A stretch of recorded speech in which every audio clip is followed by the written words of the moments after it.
directeur de l'office communal du tourisme de Mbour balaa may sori may profité wala ci occasion bi di nuyu monsieur le directeur doyen DAF di la remercier ci invitation bi monsieur Ndiaye di nuyu l'ensemble de vos collaborateurs di ñaan yàlla ñu tàmbali émission bi comme ni ma koy faral di waxee comme disent les Anglais rendez-vous of and give and take, c'est-à-dire un rendez-vous de donner et de recevoir bu ko defee ñu mën a am des échanges fructueux pour toute la population du département de Mbour mais également le peuple sénégalais ku ci nekk xalaat bi nga am ak as néew xam-xam bi ñu àndaale ñu partagé ko pour l'intérêt du tourisme sénégalais et africain. Je vous remercie. Merci monsieur Ndiaye. waaw mais xam naa ne man li may njëkk a tàmbalee ci sama émission mooy ci tourisme bi mooy pandémie bi maanaam impact bi mu def ci tourisme. waaw loolu je crois que ku nekk xam na ko am na lu fi jot a jaar bu weesu pandémie bi mooy bu ñu ñëwee xam nga tourisme dafa historique bi suñu ko defee te dafa xaw a gudd tànk parce que en 91 crise du Golfe bi mu amee tourisme bi amoon na sooxe. crise du Golfe en 91 ñu ñëw jógee 91 ñëw 2000 xam nga li xewoon Amérique muy le terrorisme ñu ne attentat en 2000 kooku tamit taxoon na tourisme bi sooxe ñu ñëw également en 2008 bu ñu ñëwee en 2008 gis nga crise bi fi amoon taxoon na tourisme sooxe mais bii nag dafa jéggi dayoo parce que boo xoolee 1 an quelques mois maanaam ñu ngi ci pandémie bi wax nañu première vague wax deuxième vague bay wax encore troisième vague kon xam nga ne loolu lu métti la non seulement askan bi ñu ngi koy dund ci métti mais rawatina nag ñi nga xam ne ñoo nekk ci secteur du tourisme parce que ku wax pandémie wax tourisme parce que ay gan yuy ñëw gan yooyu bu ñu demee ba ñëwatuñu ñi si daan doole du ñu gis seen bopp te ku ne xam na ne le tourisme est un secteur transversal bu ñu koy wax jaaykatu caaf bi daf ci bokk jaaykatu banaana bi bokk ci jaaykatu jën bi bokk ci guide touristique bi bokk ci chauffeur de taxi bi bokk ci hôtelier yi bokk ci ñi nga xam ne ñooy manœuvre yi bokk ci maanaam chaîne bu rëy la daal transversalité moo tax nag ku ci nekk da nga ko yëg kon nag Covid bi moom vraiment frappé na impacté na secteur du tourisme vraiment nit ñi la ñu koy dund ak en toute responsabilité mais tamit di ànd ak métit. waaw mais tam bëggoon naa xam leen tamit monsieur Ndiaye mais ak période de pandémie bi presque ça fait 2 ans. waaw mi ngi duré quoi mi ngi insister quoi je veux dire mais léegi hôtel yi naka la ñuy réussir waa maanaam naka ci période bi waa seen exploit maanaam di tijji ba léegi. waaw xam nga côté boobu nag bon état du Sénégal am na li nga xamante ne nii da ko tuddee fonds de résilience fonds de résilience boobu dañuy waxoon ne 75 milliards la ñu ne 50 milliards yi pour. ñi nga xam ne ñoo nekk dans le secteur du tourisme 25 milliards yi ñu ne moo nekk ñi nga xamante ni ñoo nekk ci aérien xam nga dañu ne ministère du tourisme et des transports aériens waaw côté tourisme loolu lañ leen jagleeloon ah c'est vrai am na ay jéego yu ñu ci jot a def jéego yoo xam ne état bi dimbali na maanaam hôteliers yi dañ koy tuddee benn fonds la daal bu nga xamante ne nii dañu ne dañuy jàppale ñi nga xam ne ñoo nekk ci secteur bi jàppale tamit hôteliers yi léegi nag loolu bu mu amee ma jox la exemple comme les guides professionnels am na ñoo xam ne jot nañu 500 000 francs nga ñëw ci hôteliers yi ñoom ku ci nekk selon li ñu natt sa dayoo hôtel. ñi nga xam ne am nañ carte. waaw mais dinaa si ñëw parce que man au niveau de l'office communal ça m'intéresse beaucoup parce que man ay guides locaux laa yor man office communal ku ne xam ne ay guides locaux la ñoo xam ne ils ne détiennent pas de la carte du ministère c'est vrai ñooñu. on les a dotés de badge parce que li sax ñu jox leen loolu parce que xam nga bu njëkk antiquaire moo fi amoon mais arnaque bi bëri agression verbale bi bëri réclamation yi au niveau de la police bëri c'est pourquoi en 2004 la commune de Mbour par son maire le maire Mbaye Diagne génne arrêté 0473 du 31 mai 2004 pour créer l'office communal du tourisme l'office communal du tourisme bi ma jiite dafa am ay missions je crois que soo ma ko permettre mën naa ci ñëw wala ñu xaar. ñëw ci c'est important. oui les missions de l'office sont d'accueillir les touristes xam nga wax kan teeru teral waaw wax ndax dalal ñun dañu am l'hospitalité bi ñuy wax la teranga sénégalaise. effectivement wala bu ñu fi ñëwee dañu naan l'hospitalité sénégalaise. sénégalais tatagal gan teral ko teeru ko dëkkal ko loolu mooy accueil bi information parce que office tourisme lu ko tax a jóg mooy bépp tubaab nga nekk bitim réew wala nga nekk feneen nga soxla ay information moo xam ci mbuur bi ñu nekk moo xam ci Sénégal ñun boo ñu laajee lu ñu xam dinañ la ko wax parce que tubaab bi dafay soxla ay information avant muy ñëw dafay renseigné wu danaan la bëgg naa dem supposons Joal lan moo fa am bëgg naa dem Gorée lan moo fa am mais yow buñ la woowee nga jox leen information yi moo tax ñu naan information donc dañ leen di jox la bonne information et informer et faire la promotion du tourisme xam nga bu ñu nee promouvoir le tourisme mooy comment dirais-je encore les techniques yi nga xam ne moom la ñuy utiliser les techniques utilisées pour mieux procurer un produit touristique xam nga loolu mooy promotion ndax promotion dafa am solo parce que tey promouvoir le tourisme yomb na par rapport aux années passées parce que tey avec comment dirais-je encore le digital avec marketing bi nga xam ne nii ñu ngi koy def moo xam nga am site web moo xam y a le petit futé y a le guide routard yooyu yëpp ak net bi internet bi nga xamante ni tey maanaam am na doole ci àdduna ak li mu ñuy jàppale kon donc promouvoir le tourisme dina yomb loolu lépp office communal da koy def donc pour ñëwaat ci sa question bu ñu ma waxee ne ma comment dirais-je encore nga ne ma pandémie bi waaw xam nga loolu pandémie bi dafa métti c'est vrai état bi am na lu mu def mais ñun au niveau de l'office communal les guides locaux gisuñu seen bopp les guides locaux xam nga da nga ma wax léegi les guides professionnels wax ma ko ma lay limal ne ñoom jot nañu ma lay wax ne hôteliers yi am na lu ñu jot ma lay wax ne tamit la chaîne de valeur parce que bu ñu la laajee tey nga nekk guide locaux ñu laaj la carte ministère mais carte ministère mënoo tëb rek am ko te xam nga ñi ñu yor ce sont des hommes du sérail parce que dañoo def 30 ans dans le métier moom la ñu xam si la ñu amee seen jabar seen soxna si la ñu amee seen kër def 30 ans xëy na diplôme yi peut-être mën nañu ko bañ a yor am na gis ko def 30 ans mais il sait bien parler bu waxee rek nga ne kii bu waxee tubaab bi rek tubaab bi miir mais cependant am na ay diplôme kooku soo ko bëggee wax mu def test bi kooku dina xaw a dagaat koo xam ne peut-être def na 30 ans te mënul bind turam xam nga kooku tamit bu fekkee mënul bind turam mais am na xam-xam pour expliquer tubaab pour convaincre tubaab bi parce que ñun on les appelle des ambassadeurs itinérants de la commune de Mbour parce que ñoom solo bu ñu am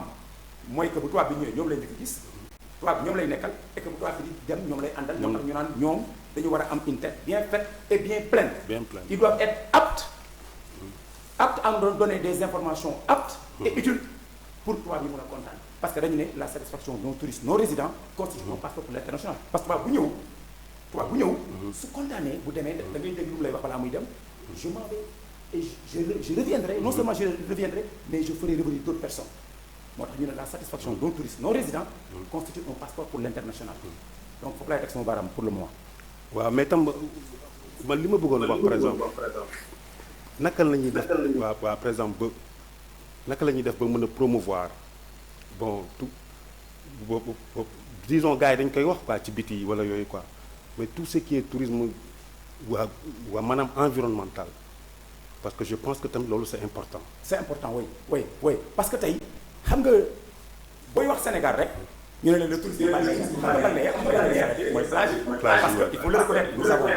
700 kilomètres de côte nous avons également 500 kilomètres de plage nous avons la station balnéaire de Saly boo ko waxee nga demaat fële Casamance nga am Cap Skirring xam nga bu ñu nee balnéaire kooku tubaab géej gi la quoi xam nga affaire yooyu mais li nga wax tourisme l'écotourisme day laal foofu parce que écotourisme dafa am solo parce que l'écotourisme c'est le tourisme centré ci maanaam ci espace naturel yi mais tout en développant la protection de l'environnement dafa am solo xam nga bu ñuy wax toujours tourisme balnéaire tamit ci écotourisme environnement parce que on doit avoir un environnement sain un environnement contrôlé guidé ak respectueux mais li ngay wax tey loolu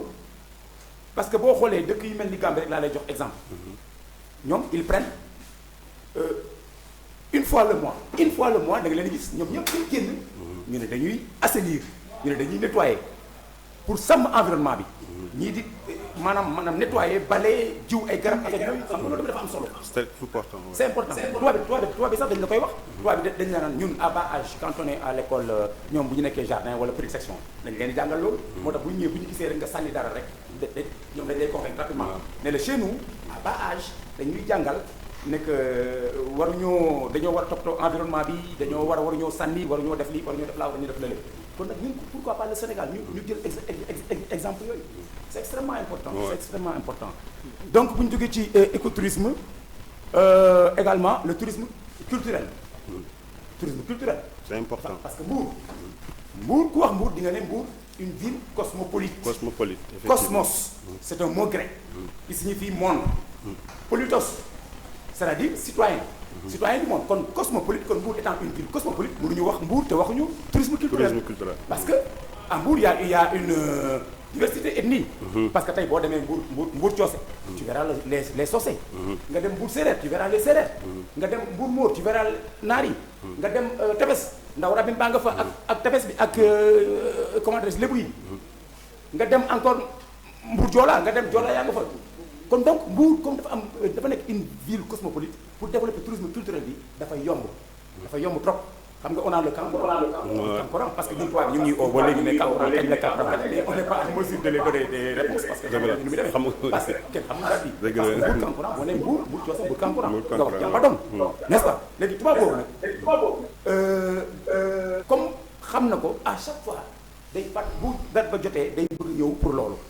kon donc bu ñuy waxee tourisme culturel loolu am na ci solo le Kankourang qui est un patrimoine de l'UNESCO xam nga UNESCO léegi reconnaître na ko. le Kankourang parce que boo ko waxee UNESCO reconnaître na ko. Jambadong yi la même chose. kon loolu mën nañu tourner wu ci tourisme boobu fexe ba tubaab bi di ñu gis seen bopp parce que defee ñun suñu dëkk dañ ciy mën a gis suñu bopp. loolu lu am solo la tourisme culturel am na solo trop. wax ñëwati na tamit les festivals qu'on organise. parce que ñun au niveau de Mbour on organisait tous les 2 ans les FESCOM. qui s'appelle le festival des cultures de Mbour tous les 2 ans mais xëy na avant pandémie bi ñu ko mujjee def. ñi ngi doon préparer les 40 ans du jumelage de la ville de Concarneau ak Mbour parce que depuis 1974 Mbour ak Concarneau dañoo jumelé léegi les 40 ans qu'on bu ñu doon def je crois si je ne me trompe pas en 2014 si la ñu def festival mais festival boobu dafa am solo parce que day regrouper toutes les ethnies de Mbour diversité culturelle ak intercommunalité bi nga xam ne day am ak tamit waa Concarneau andi seen troupe communale muy Bagat ku nekk xam ne Bagat au niveau de Concarneau ñoo xam ne ni ñoom ce sont des musiciens yoo xam ne de haute portée yor seen biñu ñun tamit ñu jël troupe communale bi yëpp foofu kon loolu dafa am solo kon l'aspect culturel est extrêmement important quoi li ma la bëggoon wax tam mooy le tourisme au Sénégal c'est-à-dire que moo doon mooy deuxième source de devise effectivement waaw ci ginnaaw pêche bi bon booy seet sax en 2018 mu ngi doon représenter presque 6% du PIB voilà bon di jël ay maanaam ay 100 000 emplois effectivement léegi naka la ñuy defaat ba renou maanaam ba amaat lu mel noonu maanaam ba dundalaat ko tourisme bi lu mel noonu. waaw c'est vrai c'est important mais ça sera très difficile mais nag xam nga difficulté fu amee rek dañ ne tout problème posé à des solutions. waaw anglais yi nee nañu if one door is closed many others are open. benn bu tëjoo du mat bu mu béy n'est-ce pas kon donc. dina métti mais terewul ressources humaines yaa ngi fi xam-xam baa ngi fi waxuma ñu jël xam-xam bi ranger ko dans les tiroirs de non parce que xam-xam baa ngi fi parce que moi qui vous parle je reçois chaque année des étudiants que ce soit des étudiants de l'université Gaston Berger wala des étudiants de l'université tourisme de Thiès mais booy yi léegi dañuy jàng gëstu tout récemment j'ai reçu benn groupe boo xam ne ni ñoom ils ont vu que Mbour la ñu dëkk ñun dañuy bind ci tourisme culturel kon donc xam-xam baa ngi fi ressources humaines yaa ngi fi li may faral di wax rek the right man on the right place il faut qu'on ait les hommes qu'il faut à la place qu'il faut parce que booy bu ñu demee bind seen mémoire jàngi gëstu ba pare ils ont besoin d'être insérés pour ñu apporter seen pierre à l'édifice n'est-ce pas donc bu loolu weesoo également relance bi dafay am solo ku nekk dégg na ministre bi dégg nañ ko ministre bi il a parlé de relance déjà am na fonds bu mu dégagé pour la relance pour jàppale hôteliers yi pour jàppale les acteurs kon loolu dafa am solo parce que fonds bi ni ñu ko jàngatee c'est vrai c'est important parce que tey fonds yooyu boo ko jëlee wala fonds yu ñu la jox ci kii bi ci Covid bi ma jox la exemple c'est par exemple taux bi 2% la payable en 8 ans et 2 ans différés loolu am na solo. mais man sama guide la koy gisaguñ ci seen bopp parce que fi ma waroon jaar naa ko mais si on me dit que ces guides là doivent avoir la carte du ministère xam nga te du ma la expliquer noonu. te ñoom am na ñoo xam ne ils sont pas prêts pour faire les tests kon nag bu ñu nee dañuy jàppale bu kii amee Covid amee. mais tam monsieur Ndiaye je pense que c'est très normal que en tant que guide nga am carte boo xam ne ministère moo la koy déjee. je suis d'accord avec mais nag bu problème amee su problème amee il faut ñu trouver solution daar parce que ay pères de famille yaakaar ci tourisme ñoo xam ne par jour mën nañu am 200 000 francs par jour wala 300 000 francs par jour yor soxna yor ay doom mais kooku su fekkee ne privé nga ko nekk tey yaa ngi jàppale ñëpp moom boo ko jàppalewul moom da lay def noonu ki si njiitu ki ñuy njëkk a def noonu mooy kii directeur bi la ñuy njëkk a def noonu parce que il faut dire que le directeur c'est lui qui a failli à sa mission. mais tam j'espère que balaa ngaa réclamer say droits ngay def say devoirs. d'accord je suis d'accord parce que ñoom on les a regroupés. ñu ngi leen di defal formation. jox nañ leen badge boo xam ne y a le maire de la commune de Mbour moo ko signé ak man mais moo gënoon tey réclamation yi ñu doon am tout le temps police ñu ne ñu diw xamuñu ko. diw am na fi sàcc diw tubaab bi arnaque mais loolu bi ñu koy def c'est pour commune bi. te ñoom amuñu droit génn commune bi ñoom commune bi rek la ñuy guider. mais terewul nag ni ñu leen mën a jàppale mooy ñu tenir compte seen affaire parce que tey ku am 30 ans dans le métier. 30 ans man am na ñoo xam ne bi ñuy def tourisme sax man fekk maa ngi gëstu fekk man ak accès gu ma foofu. parce que man j'ai fait minimum 13 ans dans le secteur du tourisme. mais am na ñoo xam ne 25 ans 30 ans ce sont des doyens. ñooñu lu ma la waxoon am na si ay polyglottes mais il ne peut pas écrire xam nga nit dina mën langue. te taw mën koo bind. mais ñooñu nag soo leen bëggee laisser en rade tey day métti. da leen ni maanaam ñoom mooy tax gars yi jël gaal yi dem wala dugg feneen te loolu. on doit l'éviter. bu ñuy jàppale dañu jàppale ñëpp. mais man fi ma war a jaar naa fa. xam nga toujours il faut être administratif. bi affaire bi amee fi ma war a jaar naa fi ma war a jaar muy inspection jaar naa fa. je parle sous le contrôle de ñu ma nekk man foofu jaar naa fa. jaar naa également ñi ma war a jokkal ministère jokkoo naa ak ñoom. mais nag tey giddi bu léegi tey giddi bi ñuy wax yow la ñuy def en tant que directeur ennemi numéro 1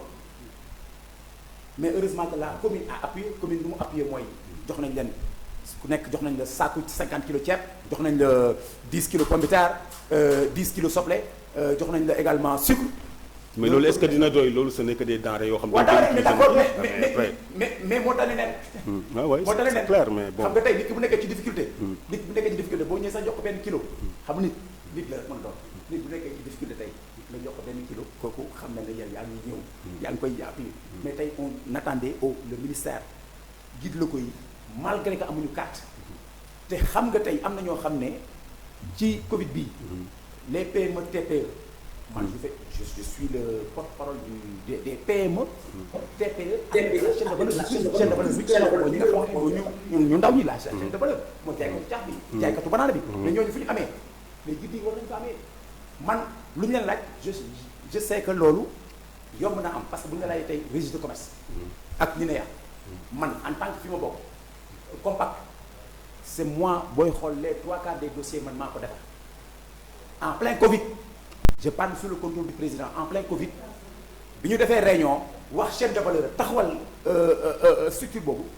ma xam ne war naa mën a apporter sama pierre je me suis porté volontaire pour dire que képp ku defar registre de commerce ak NINEA ak sa casier fu mu mën a jógee bien que nous sommes en Covid mën naa ci taxaw te à un prix boo xam ne les frais rek la ñu defal je parle sous le contrôle des autorités ñi nga xam ne nii maag ñoom ñi ngi liggéey te loolu def naa ko tey su ñu laajoon giddi yooyu su ñu laajoon registre de commerce si NINEA mais dinañ ko am dinaa parce que jaaral naa ko fu ma war a jaar jaaral naa ko tribunal fu ma war a jaar jaaral naa ko direction NINEA ba ñu am seen registre de commerce ak seen NINEA tey Covid bi dafa am lu mu defar lu bari tey am na ñoo xam ne ils étaient dans le secteur informel ñoo xam ne ñu ngi yëngu amuñu registre de commerce amuñu NINEA mais tey Covid moo tax ñu am les papiers là Covid moo tax ñu am ko mais Dieu merci parce que am na loo xam ne bu ko yàlla def day mel ni day yàq te day defar mais nag ñii li ñu leen laaj mooy carte ministère mais carte ministère du yomb parce que tey carte ministère pour nga am ko faaw nga déposer un dossier faaw nga déposer dossier bu ñu la laaj comment dirais-je encore casier judiciaire déposer visite compte visite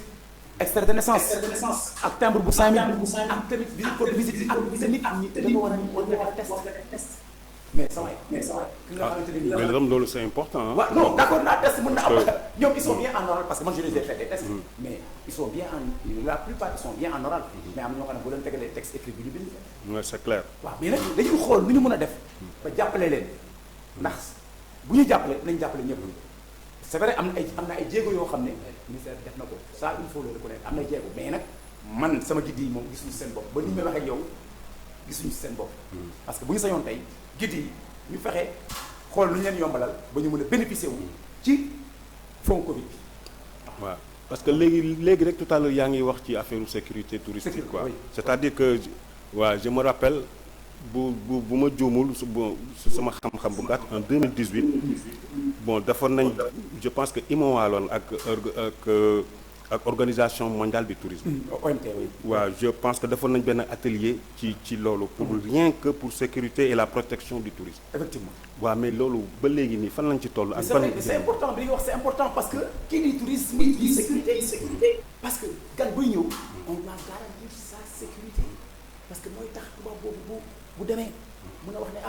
le Sénégal macha allah c'est un pays stable il y a la sécurité. man mii di wax ak yow. mais man à travers le site web de l'office. su ma amee ay groupes. il m'arrivait d'avoir des groupes de 30 40. mais attention dama doon dem. en collaboration avec monsieur le maire que je salue ma dem ñu dem ci commissaire ñu am soit ay ASP yoo xam ne dinañ mën a ñëw xam ne groupe 40 personnes 50 personnes nga bàyyi leen ci marché bi bien que dama koy diviser en groupe jox guide bu nekk mais pour ñu sécuriser parce que moo tax ma ne la police touristique doit être opérationnelle xam nga police touristique wax nañ ko yaa koy dégg lu ñu doon wax noonu ndaje loolu la woon police touristique bu opérationnelle comme ça léegi tubaab yi bu ñu ñëwee mais bu ñu am xalaat boobu parce que man moi qui vous parle il m'arrive des fois qu'on m'appelle ñu ne ma am na sa benn guide boo xamante ne nii tubaab def na réclamation wala yooyu mais man lu ma yëgul su ma ñëwee lu ma yëgul sama yoon du ci nekk bureau d'accueil la tubaab bi bu dee moom bëgg na sécurité am au départ dafa war a ñëw ci bureau boo ñëwee ci bureau di nga ñëw ci bureau ñu teg la ci code nga ñibbaat ci jàmm mais soo ñëwee nii rek aveuglément rek dem nga ne diw kaay guide mag yooyu loolu ça ne se fait pas et ça ne doit plus se faire parce que loolu moo tax ma wax la sànq ne que ñun li ñuy def nii organisation bi jox leen ay badge pour ràññee leen parce que nit mën na jógee Thiès rek ñëw ne guide la parce que il sait parler le français day am mais ñu mel noonu ñoom ñooy ñëw tey créer benn boucan sàcc tubaab bi arnaqué ko agressé ko moo tax ñu war a ñu ne office la mais nous avons des badges mais je pense que signés par monsieur le maire et moi-même looloo tax ñu war a am carte au niveau du ministère waaw d'accord ñi war a am carte ñu jàppale leen ñu am carte mais nag tout le monde ne peut pas accéder à la carte mais fond Covid laa la wax fond Covid bu ñëwee je crois que fu ñu jàppalee jaaykat caaf je suis d'accord je n'ai rien contre parce que man ñu bëri dafa ragal mais ñoom ñëpp ci tourisme la bokk parce que ñu la bokk je suis d'accord jaaykatu caaf bi jaaykatu mango bi jaaykatu banana bi je suis d'accord mais guide local bi nag le guide local qui a un travail colossal ki nga xam ne nii mooy mais guide local bi dafa en tant qu'ambassadeur itinérant guide local bi dafa war a am carte boo xam ne dañ koy reconnaître au niveau du ministère je pense que loolu c'est important je suis d'accord pour ça mais su fekkee nag moom par exemple diplôme bu ñu ko laaj pour mën a def test bi amu ko te il a fait 30 ans dans le métier nag lan parce que man d'accord naa xam nga d'accord mais kooku ngeen xam nga laa d'accord dindi fi lii teg fi lii man loolu laa d'accord Ah ouais. mais waxuma dindi définitivement non parce que bu fekk tey man ñoo xam ne nii je les ai trouvés 30 ans 40 ans ñoo ma di tourisme man je me verrais mal ba fekk leen ñuy daan seen doole su ma leen mënul organiser mais dama leen radier de manière définitive parce que ñoom ay pères de famille rek ay pères de famille parce que nit ki tey boo ko rayee définitivement wax nga ko mu dem jël alal jàmbur wala mu dem sàcc wala mu dem agressé ji te on doit te man li ma bëgg mooy ñu am une bonne formation ak ñu jàppale leen bu ko defee ñoom ñu mën a apporter seen pierre à l'édifice parce que tey guide professionnel bu ñëwee à Mbour l'équipe professionnelle qui arrive à Mbour dès qu'il débarque rek lu muy wax mooy ñoom la ñuy woo parce que dañ leen ni yéen vous connaissez mieux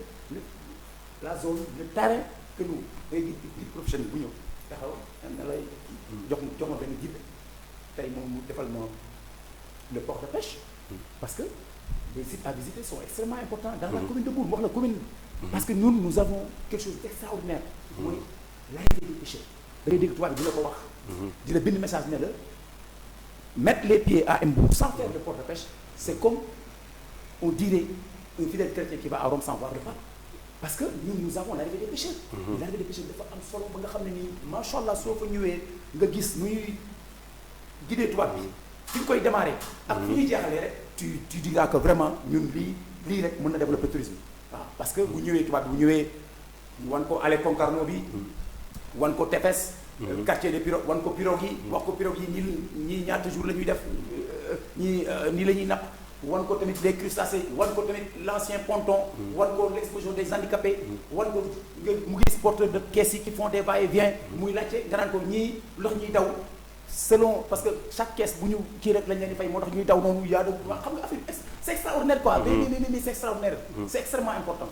rawatina nag nga ñëw suñu village artisanaux yi parce que fii au niveau de Mbour on a le village artisanal de Pakalawe ak de fële te Pakalawe foofu dañu fay def yett tubaab bi day ñëw léegi commande léegi ñu yettal la léegi mu nice xam nga tubaab loolu la bëgg tubaab dafa bëgg di découvrir quoi découverte tubaab bi dafay kontaan parce que fële amul fa mais mu ñëw tey seet si la yow nga ñëw ne ko dama lay defal benn meuble nii benn meuble mu toog ngay yett di yett nicement di ko defaral mais kooku dafay kontaan parce que loolu mooy tourisme quoi c'est quelqu'un qui vient pour découvrir waaw parce que bëggul di découvrir lu am fële bu ñëwee dafa bëgg tey nga ñëw yóbbu ko sa kër tey le tourisme chez l'habitant ngeen jëlandoo 3 normaux ngeen jëlandoo ceebu jën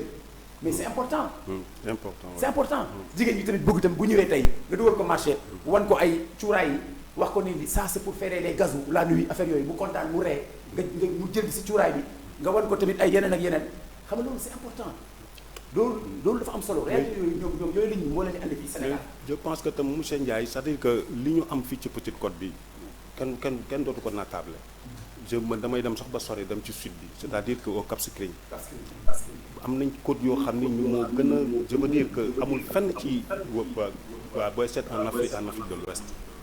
te booy seet ñun on a tendance tout le temps di jël référence ci France te je me rappelle en 90 mais France doon na dëkk boo xam ni mooy je veux dire doon na ko sax quoi la France est devenue pays bi nga xam ni moom lañ gën a visiter au monde. effectivement. waaw actuellement à nos jours quoi je veux dire mais léegi yow sa xalaat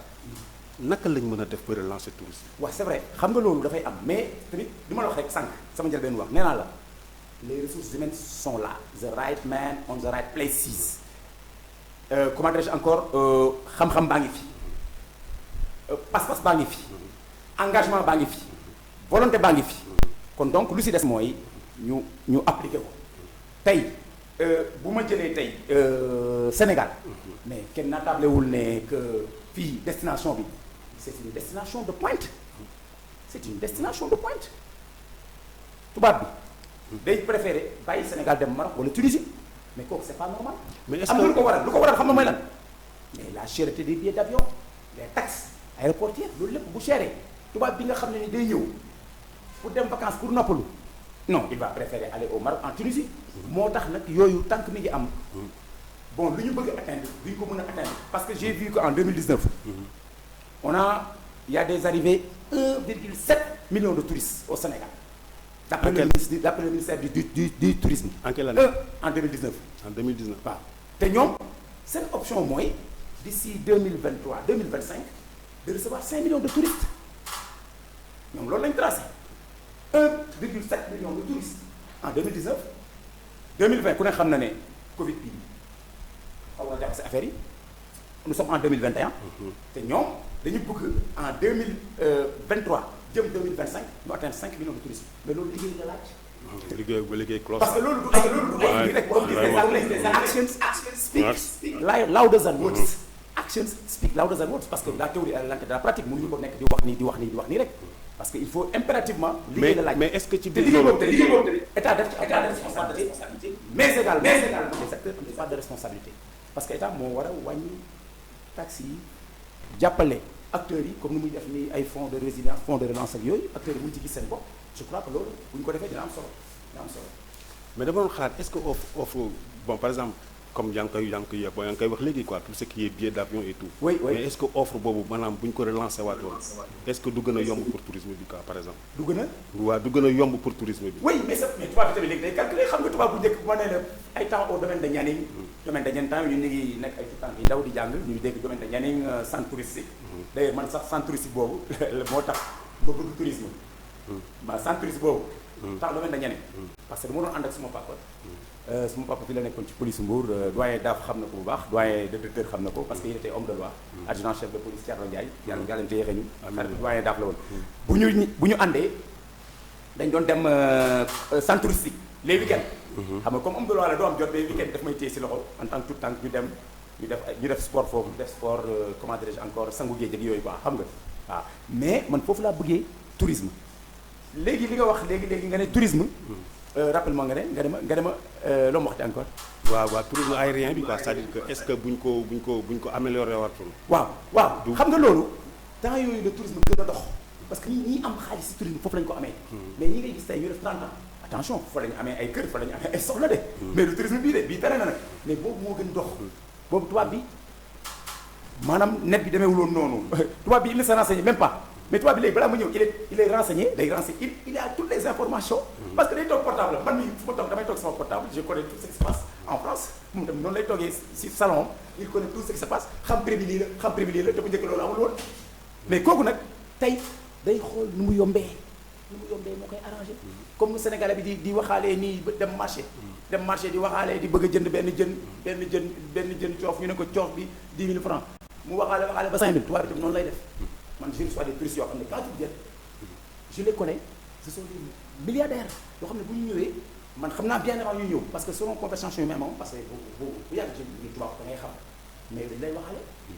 bu ñu ñëwee on va aller à Bandiala est-ce que si on peut pas avoir de lii ça mais dañ la koy wax parce que am nañu fu ñu ko gisee mais loolu moo tax tourisme nag yàqu mais nag loolu bu amee kon nag donc état bi dafa war a xool naka lay def pour xëcc leen parce que boobu moom la ñuy wax promotion du tourisme technique yi ngay utiliser pour xëcc leen parce que kuy def promotion ay rajo bi mu bëggee tout le temps am ay auditeurs di koy déglu gars yi di def di teg ay yenn chanteurs yi comme ay Wally Seck di xëcc jeunes yi xam nga ñoom gëm nañ ko wala di teg ay Youssou Ndour wala yeneen ak yeneen mais noonu la mais mënoo dëkk rek ci tout le temps di teg yeneen ak yeneen parce que loolu la da ngay fexe nooy xëcc kon nag donc tubaab il faut que ñu am réduction il faut que autorités yi nga xam ne seen électricité di moins cher ñoom tam ñuy wàññi tubaab bi mu xam ne à toutes les bourses bu ñëwee c'est vrai war na mën a dëkk au lieu muy dem Maroc mu ñëw Sénégal parce que nag destination Sénégal ku ne xam na ne Sénégal c'est une très bonne destination parce que moi ku def yeneen pays yi nga xam ne mais est-ce que Sénégal gënul cher que par exemple destination Maroc par exemple mais c'est vrai mais waa bi dañ la koy wax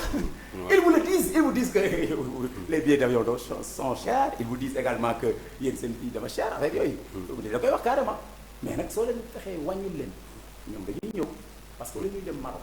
wala ñuy dem Tunisie mais ñëw Sénégal gi ndax Sénégal ku ne xam na ne li fi am macha allah ci côté culturel lu ma la ko wax léegi ci côté culturel nag li fi am ci wàllu comment dirais-je encore y a la culture y a la pêche y a la chasse parce que am tubaab yoo xam ne dañuy ñëw pour chasse am na tubaab yoo xam ne dañuy ñëw pour teranga nga ñëw ñu yóbbu leen seen kër ñu defal la ay comment dirais-je encore ay tabaxal la ay école léegi tabaxal ay puits yooyu yëpp am na fi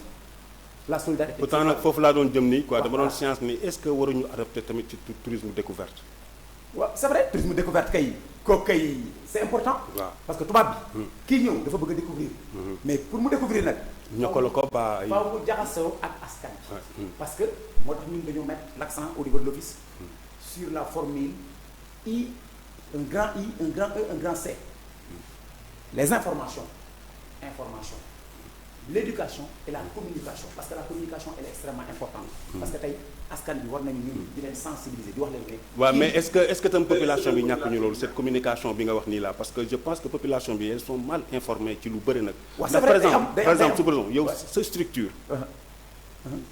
maanaam ban taxawaay la am ci tourisme pour population bi xam nga population bi xam nga lu ñu leen ci mën a wax moom mooy fexe di waxtaan ak ñoom di diisoo ak ñoom di échanger ak ñoom pour di leen wax ne tubaab bii fi ñëw dafa ñëw pour découvrir bu ñëwee nag war nañ ko teral ko parce que tubaab bi waroo ko gis rek ne parce que la plupart des jeunes même ñun bi ñuy jàng sax bu ñu gisee tubaab rek ñun bu ñu gisee tubaab nii rek bu ñuy jàng temps yooyu xalaatuñu def tourisme sax dañuy wax monsieur cadeau madame cadeau xam nga yooyu dañu war a di éviter si non même jusqu'à présent on rencontre ça da nga am tubaab nga gis benn boy bu ndaw bu def école bu gisee tubaab bi rek lu muy njëkk def mooy cadeau rek wala nga gis benn boy ñëw ne ko donne-moi l'argent xam nga yooyu du la neex on va dépasser cela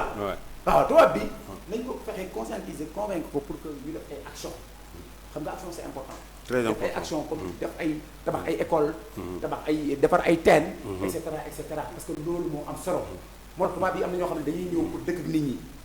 wax naa la ko sax sama njëlbeen wax jëlandoo ak ñoom 3 normaux jëlandoo ak ñoom ceebu jën te loolu dafay am solo bu leen neexoon tamit dëkk ci hôtel yi mais dañuy ñëw préféré jaxasoo ak nit ñi parce que loolu lépp am na fi quoi n'est-ce pas kon donc loolu dañu war a changer les mentalités yar xale yi ci yu terre à terre yooyu ñu dépassé ko parce que dañu ko war a dépassé daal effectivement waaw parce que dañu war a dépassé am bon comportement waaw waratu ñoo gis tubaab bi rek bu ñu ko gisee rek ne man dama war a am xaalis rek lu yomb yooyu daal lu yomb yooyu mais léegi monsieur Ndiaye naka la ñu mën a relancer activité touriste bon ci période pandémie bi naka la ñu ko mën a relancer waaw c'est vrai wax naa la ko sama njëlbeen ça sera difficile mais pourquoi pas comprendre qu'on vit avec ñu vivre avec que les gens tubaab bi dañuy ñàkk mais ñu tam ñu ñàkku en premier lieu xam nga égalité ñoom ñàkku nañ ñu la ñu ñàkku benn ñaar qu'on prenne les mesures barrières tubaab bu fiy dugg mais xam nga ne Sénégal lu mu teg sur la table tubaab bu fiy dugg dinañ la defal test bi bien que da ngay ñàkku mais da ngay def test kooku bu ñu ko defee test bi su jaaree yoon ñu bàyyi ko mu ñëw mais tout en respectant les mesures barrières les masques mi ngi fi les gels mi ngi fi les savons mi ngi fi mais ñu vivre avec parce que bu ñu continuer nii te tourisme doon dugal xaalis bu bari ci Sénégal tey yow pandémie bi yow wax nga ko sax pandémie bi yëngal na kër yu bari yoo xam ne ñu woon ci tourisme mais nag man loolu laa jàpp man moo tax quand les guides m'interpellent les guides locaux moo tax je sais y a pas de souci en tant que un manager dinaa xam ne loolu seen devoir la war nañ ko def parce que comme tourisme bi dafa yëngal ay kër yu bari yëngal ay ménages parce que ñoom si la yaakaaroon boo toogee 1 an 6 mois mais sa waay loolu doo ko mën parce que nekk sa njaboot nga toog 1 an 6 mois liggéeyoo kooku day metti sëgam nag loolu moo yëngal ménage man en tant que un simple directeur il faut mu yëngal parce que suñu bu ñu bu fekkee yëngal na foofu kon man tamit yoon la mu yëngal ma est-ce que je me suis fait comprendre. ouais parce que ñoom ils sont des pères de famille. suñu amul tey fu ñu ko mën a jooytoo si man lañ ko mën a jooytu man li ma mën mooy remonter l'information jaar des structures régulières normales wax ak ñoom nag li ñu may wax loolu laay mën a jàpp. mais est-ce que yéen a ngi sensibiliser les guides locaux yooyu pour ñu ñàkku jeeg yooyu pour ak. mais loolu c'est important. waaw parce que tam booy seet mën naa ne tourisme sanitaire am na. oui effectivement. donc voilà quoi. waaw mais li nga wax dëgg la bu ñu jëlee mesures barrières yi. jël mesures barrières yi ñu ubbi aéroport yi tubaab yi mën a ñëw. tubaab yi ñàkku ñun tam ñu ñàkku wax naa la ko soo njëkk wax. mais man je dois donner un bon exemple. man salaamaaleykum malgré coow ñu bari man ñàkku naa. je ma carte avec moi et puis y a pas de souci ku ma déggal dinaa la demal ñàkku bi parce que mënoo nekk secteur tourisme ba pare que la ñëw ñàkku yow non man du ma la ko su ma amee tubaab tey ki ñàkku laa koy jox parce que que il va le touriste là il va nous exiger ndax ki ñàkku na mais c'est n'est-ce pas kon donc dañuy war a dem ñàkku ji nekk da nga war a dem jël sa dose boo jëlee sa dose ba pare ñu xool état bi naka lay def pour mun a yombal mbir yi mooy lan fexee ba tubaab yi di mën di dem di mën di ñëw soo defee gars yi mën a gis seen bopp ci tourisme parce que nag affaire bi mi ngi métti parce que tu as entendu les guides professionnels si ñoom ñoo jot 500000 génn wax ne kat d'accord jot nañu mais boobu léegi. waay. kon ki nga xam ne jotul dara nan lay def. mais tam xam nga booy dépenser rek te doo am maanaam. waa dara du dugg. mais xaalis boo koy dépenser lii day jeex. waaw c'est ça même si tu es milliardaire. oui c'est ça tout le temps chaque jour nga dépense moo tax borom xaalis yi di ñu bëgg def dépense. yooyu ko defee gars yi dañoo nay quoi. non du question nay parce que xaalis boo koy génne di génn day dem ba day jeex. mais xaalis buy génn dafa war a dugg xaalis buy génn rek dafa war a dugg kon donc loolu moo tax nag affaire bi day métti ci giddi yooyu ma lay wax giddi yi nga xam ne amuñu ci fond bi. mais yow tout le temps da ngay insister ci guide. non parce que cela dit que bon voilà quoi. je sais que il abatte un travail colossal xam nga nit ki bu def liggéey bu am solo di jaay ñoom tamit dañuy participer ci développement tourisme parce que tey ñun bu ñuy jaay ñun jaay ñu Mbour rek de ñun on vend le Sénégal parce que tubaab bi su ma laajee tey Gorée il faut que je donne des explications Gorée oui ça a été créé en telle année mais bu ñu nee promotion rek yow jaayoo sa commune man jaayoo commune de Mbour mais je vends le Sénégal. non ouais. je convainc les touristes pour qu'ils viennent pour le dire pour que ñu mën a xam ne le Sénégal est une bonne destination le Sénégal war nañ ci mën a ñëw def tranquillement am na stabilité nous avons le soleil qui brille 3040 km par mois nous avons 500 kilomètres de plage nous avons 700 kilomètres de côte mais kooku doo ko waxee tubaab bi naaj baa ngi fi lu ñuy wax les 3S le soleil le sourire le troisième S gars yi ñuy wax la sagesse je sais pas bon mais xam nga voilà donc kon xam nga loolu am na solo. waaw man j'aurais préféré sécurité. waaw parce que merci c'est important. waaw merci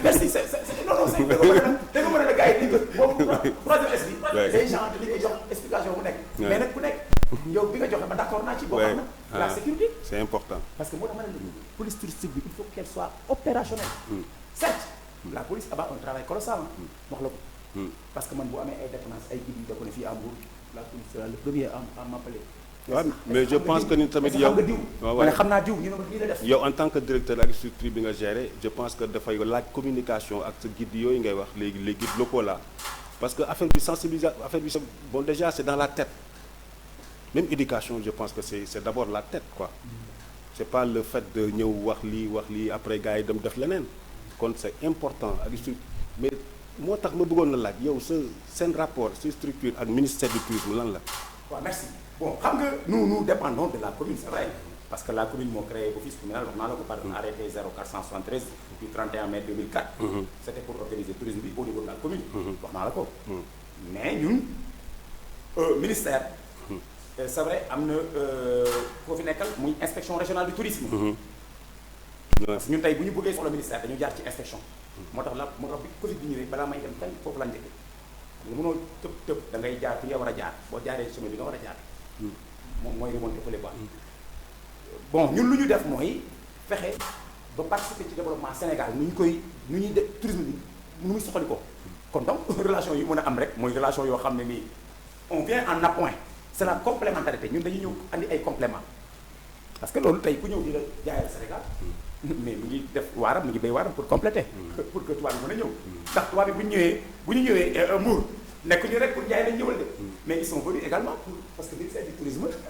pour tubaab bi fa dugg. ñoom ñooy xam ñoom ñooy njëkk a xam. kan moo dugg ak naka la fi ñëwee ak yooyu.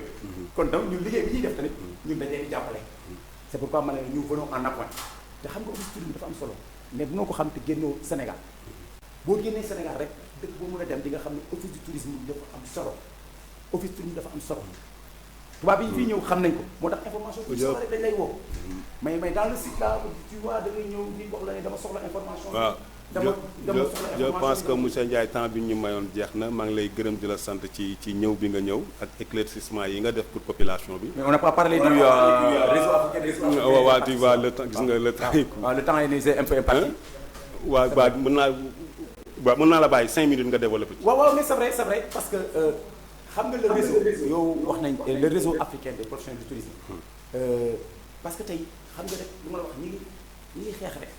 pour amandoo une vision commune. au niveau africain. moo tax réseau africain des professionnels du tourisme je suis le chargé des relations extérieures et partenariat. D'ailleurs on prépare une rencontre qui se tiendra en Côte d'Ivoire à Abidjan. du 22 au 26 septembre. il y a tous les Africains. qui vont se occuper xanaa boobu da ngay ñëw ci waa Rendo tam ñu yóbbu leen ñu couvrir leen. waaw incha allah nañu bàyyi ba waaw gars yi ngi ci démarche yi bon ñu ngi ci démarche yi bu ñu toll dinaa la wax après incha allah mais xam nga tey réseau bi dafa am solo parce que pour avoir une vision commune au niveau africain ñuy xàccandoo di dóorandoo di jàppalante di def ay festival au niveau africain di def ay foire au niveau africain di def forum au niveau africain am une vision commune xàccandoo dóorandoo fexe partagé jàppalante mais loolu dafa am solo. moo tax l'Assemblée générale constitutive ñu ngi koy préparer dans tous les pays qui sont en train de préparer ça. et que man lu may wax ci loolu rek ñu ngi ñaan yàlla may ñu fekke ko ak ñi ci war a jàpp tamit muy kilifa yi parce que loolu c'est une rencontre internationale africaine. loolu mooy solo réseau bi. te réseau bi am na solo. waaw donc loolu je voulais ajouter ça. ñu xam ne daal vraiment.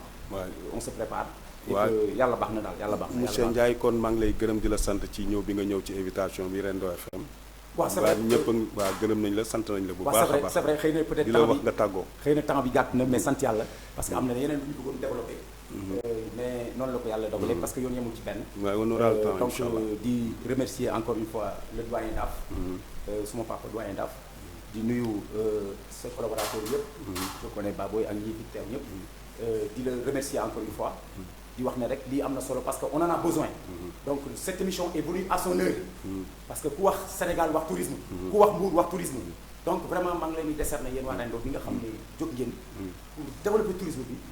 pour que ku nekk mën ci gis sa bopp xam naa acteurs yi dañ leen sonal fan yi. te dama la bëggoon wax sax que duñu yem fii parce que tam ci télé bi ñu ngi xalaat def ay documentaires yoo xam ni ça ne va parler que de tourisme. macha allah kooku moom vraiment ñu ngi si ko dinañ ci def ñaan. bu ko defee suñu borom àggali ko. parce que il faut innover. parce que nous sommes au 21e siècle. kon donc lépp luy développé. ci loolu nag il faut remercier le commandant DAF bi am. xalaat bi am je vous ai dit que je remercie mon père. que je salue même de passage. di remercier tous les techniciens. di leen gërëm di leen sant. en tout cas di gërëm ñëpp di sant ñëpp. te di jégalu ci kàddu yi xëy na nag peut-être bu ñuy wax des fois bu ñu loo xamante ne ni dañuy peut-être suñu yaram mën na tàng tuuti ñuy wax rek xam nga mais nag ñun ñëpp dañuy defar rek di ñaan yàlla merci beaucoup monsieur comme ni ñu koy waxee rek mbooloo mooy doole donc au risque ñu ngi ci côté africain bi comme mbooloo mooy doole comme ni koy faral di waxee rek fa laay jeexale sama wax comme disent les anglais many hands make light work l'union fait la force yàlla may ñu ndam maa ngi gërëm ñëpp di sant ñëpp. merci beaucoup monsieur Ndiaye kon ñu ngi leen di jox dig daje ba samedi prochain incha allah ci beneen émission tourisme autrement.